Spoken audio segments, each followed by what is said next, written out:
Izkrāpa kundzei gados vairāk nekā 32 000 eiro.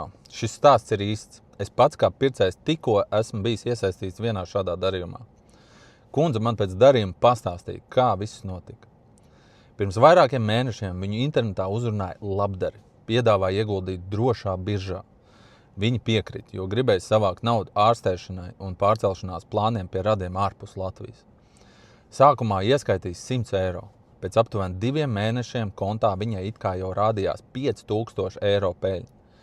Kad viņi gribēja tos izņemt, sākās visādas komisijas maksas, drošības depozīti un vēl visādi ieganti. Naudu tā arī nesaņēma. Tad it kā atrada firmu, kas palīdz atgūt zaudēto. Arī tie sāk prasīt samaksas. Tad vēl policijas darbinieks zvanīja un solīja palīdzēt. Rezultātā kundze bija pārliecināta, ka viņai kontā jau ir vairāk kā 10 000 eiro un pierunāja ieskaitīt vēl vairāk, lai to visu atgūtu. Viņa pārdeva savu dzīvokli. Nevienam nestāstīja.